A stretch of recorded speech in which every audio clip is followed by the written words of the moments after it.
Bismillah. Merhaba arkadaşlar. Hoş geldiniz. Сабағымызға қош келдіңіздер. Алдыңғы сабақта біз сіздермен әріптерді және әріптердің оқылуын алған болатындығымыз. Енді жалпы күнделікті өмірде қолданылатын сөздерді талқылайтын боламыз бүгінгі сабақта. Merhaba. Танышма, селемлашма, дилеклер.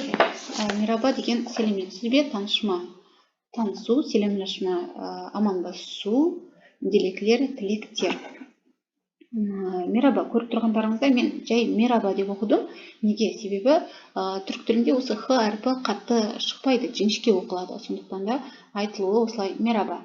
Негізі жазылғанда мерхаба. Бұл араб тілінен енген сөз. Сәлеметсіз бе деген. Günaydın, қайырлы таң. Насылсың, қалың қалай, iyiyim, жақсымын, нерелесің, қайдан боласың, hoşça kal, сау болыңыз, güle-güle, сау болыңыз. Бұл жерде hoşça kal да сау болыңыз, güle-güle де сау болыңыз, алайда екеуінің арасында кішкене айырмашылық бар. Hoşça kal деп кетіп бара жатқан адам айтады, қалған адамға. Яғни, Айнұр мені үйіне шақырды. Айнұрдың үйінен кетіп бара жатырмын, және Айнұрға айтамын, Айнұр, hoşça kalın.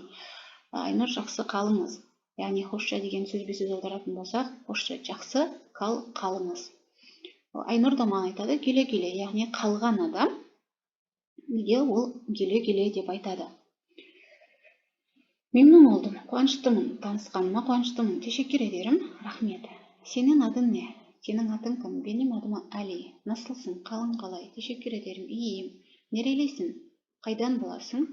Japonyalıyım.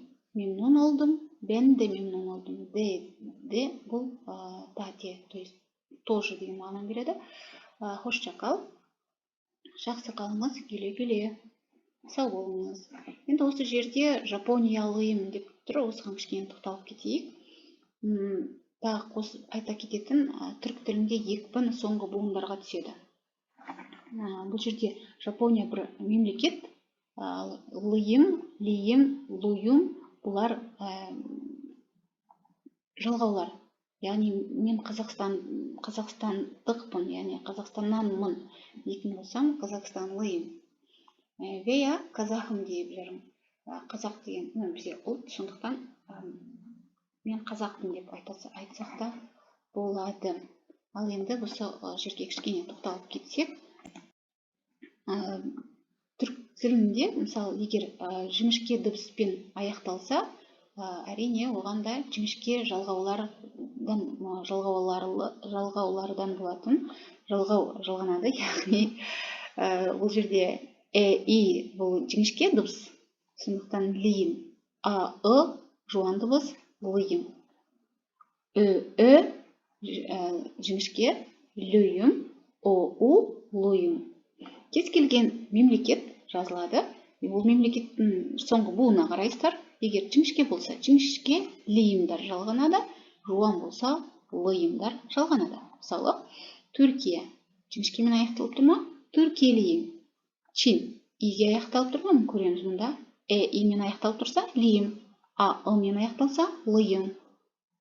Мен аяқталса, лүйім. Мен лүйім. Түркиелiyim, Çinliyim, Almanyalıyım, Mısırlıyım, Ürdünlüyüm, Tunusluyum, Kongoluyum. Аударатын болсақ, түркиялықпын, Çinliyim, Қытайданмын, Almanyalıyım, Almanya, Германия, Германияданмын, Мısırlıyım, Мısыр, Египет, Египеттікпін, Үрдін, Иордания, Иорданиялықпын, Тунистан боламын, Конгода бір мемлекеттің аты, Конгоданмын. Кеттік ендеше. Так.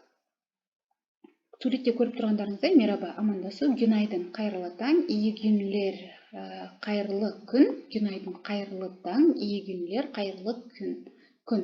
Hoş geldin, қош келдіңіз, iyi akşamlar, қайырлы кеш, hoşça kal, жақсы қалыңыз. Оқыма, оқу. Танышма, танысу. Али. Мераба, benim adım Ali. Senin adın ne? Murat. Benim adım Murat. Ali. Memnun oldum. Ben de memnun oldum. Dilek ve Zeynep. Dilek, selam Zeynep. Nasılsın? İyiyim, teşekkür ederim. Sen nasılsın? Teşekkürler. Ben de iyiyim. Аудармасын айтсақ, сәлем, менің атым Али. Сенің атың кім? Менің атым Мұрат. Қуаныштымын. Мен де қуаныштымын. Сәлем Зейнеп. Зейнеп, сәлем, қалың қалай? Нет, насылсың, қалың қалай? İyiyim, жақсымын. Рахмет. Сен қалайсың? Рахмет, мен де жақсымын. Ханна және Аустин арасындағы диалог. Ханна. Nerelisin? Қайдан боласың? Нигериялıyım. Нигерия. Сен nerelisin? Ben Almanyalıyım. Мен де Германияданмын. Жан ve öğretmen. Öğretmen, мұғалім деген сөз. Жан, öğrenci bence. Günaydın öğretmen. Nasılsınız? Öğretmen. Günaydın Can. İyiyim. Sen nasılsın? Teşekkür ederim. Ben de iyiyim. Günaydın. Қайырлы таң. Мұғалімім, қалыңыз қалай? Қайырлы таң Жан. Сен қалайсың? Рахмет, мен де жақсымын. Бұларды енді өздеріңіз оқып шығыңыздар. Оқып шығып, маған жіберсеңіздер болады. Тексертулеріңіз үшін. Бұл жерде ешқандай жаңа сөз көріп тұрған жоқпын. Бұның бәрін оқыдық, жаңа аударып кеттік. Мына бір жаңа сөз бар екен мына жерде. Не хабер сенен? Бұл жерде хабердің аудармасы хабар, не жаңалық деген мағына. Бірақ не жаңалық, қалың қалай деген мағынада қолданып тұр. Иелік, саулық деп айтады. Менде бәрі жақсы. Сенде не хабер? Сенен қандай жаңалықтар? Сау, бенден де иелік. Сау деген рахмет дегеннің синонимі. Teşekkürler немесе сау дейді олар. Сау да teşekkürlerдің мағынасында рахмет деген мағынаны береді. Бенден де иелік, менде де бәрі жақсы. Не бар, не yok мете? Не бар, не yok? Қандай жаңалықтар? İşte fena değil. Fena деген жаман деген сөз. Fena değil, жаман емес. Сенде не хабер? Сенде не бар, не yok? Сенде қандай жаңалықтар? Иелік, саулық. Менде де бәрі жақсы. Саулық, денсаулық. Бұл жерде саулық деген негізгі аудармасы денсаулық деген мағынаны береді. Айсел ve Leyla. Hoşça kal Leyla. Güle güle. Sonra görüşürüz. Sonra деген сосын. Görüşürüz. Көрісеміз. Görüşürüz. Көрісеміз.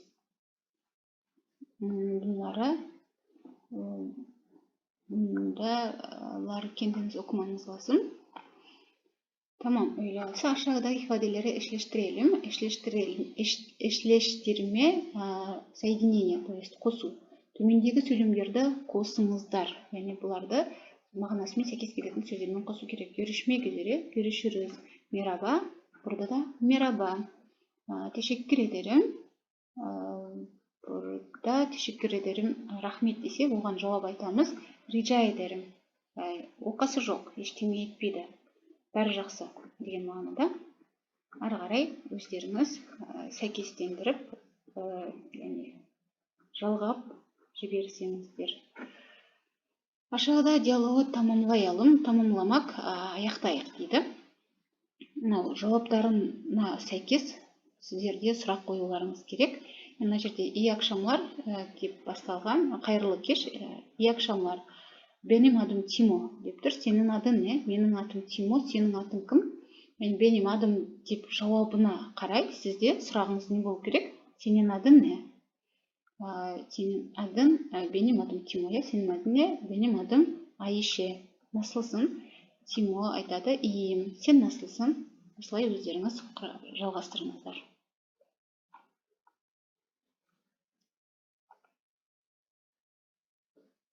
Мына жерде жаңа сөздерді айтып кетейік. Afiyet olsun деген, ас болсын деген мағынаны береді. Бұл да afiyet olsun 8 Numara iyi dersler. Sabaqlarınız, iyi ders деген сабақ, iyi деген сабақтарыңыз жақсы өтсін деген мағынада. Бол шанслар, бол деген негізі көп, шанс, удача. Удача, сәттілік. Сәттіліктер, бұл бірінші. Тәбриклер, құттықтаулар. deyince ve çok yaşa деген сау болыңыз деген мағына. Егер түшкірген кезде çok yaşa жауап оған çok yaşa, сау болыңыз. Бешинчи, bu 5 numara. Tamam, lütfen, өтініш. Nereden lütfen? Bu lütfen olabilir. Lütfen, өтініш деп жалынып тұр. Lütfen, өтініш деген мағына. Özür dilerim, кешірім сұраймын. Özür, кешірім, dilerim, сұраймын. Бұл жерде де бұл 12. Özür dilerim, яғни кешірім сұрап, бүлә келіп тұр екен. İyi geceler. Burada da iyi geceler nerede? İyi geceler. Bu. İşte bu ikinci. İyi geceler. Bunlar uyuyor. Uyumak, ұйықтап жатқанда, яғни iyi geceler, қайырлы түн. Geçmiş olsun deyіп кімге айтамыз? Ауырып жатқан адамға сауығып кетіңіз тезірек деген geçmiş olsun. Яғни bu da 11. Сауығып кетіңіз. Geçmiş olsun. Mutlu yıllar. Mutlu yıllar деген mutlu yıllar. Evet, bu 9. Mutlu деген бақытты деген сөз мағына береді. Жыл. Мен, яғни саған бақытты жылдар тілеймін деген мағынада. Tamam. Bu da tamam. Жақсы, бәрі дұрыс деген мағынада. Tamam. İyi yolculuklar. İyi деген жақсы. Yolculuklar. Жолыңыз болсын. Dersimizi devam edelim. 5. tapsırma. Aşağıdakilere bakalım дейді. Aşağı, төмен деген сөз. Bakmak, қарайық дейді. Ne zaman ne söylüyoruz? Eşleştirelim. Ne zaman, қандай, қашан, ne söylüyoruz? Ne айтамыз? Оларды eşleştirme, байланыстыру, қосу. Anneler günü, аналар күні, hastalık, ауырғанда не айтамыз? Байрам. Мерекеде не айтамыз? Düğün. Және туылған күнде не айтамыз? Yeni yıl, жаңа жылда не дейміз? Сонымен anneler günde не дейді екенбіз? Annelerimize tabi anneler günün kutlu olsun anneciğim. Аналар күнің құтты болсын анашым. Bu da 4. Hastalık, ауырып жатса, бір бауырыңыз, досыңыз, түрік бауырыңыз болса, geçmiş olsun.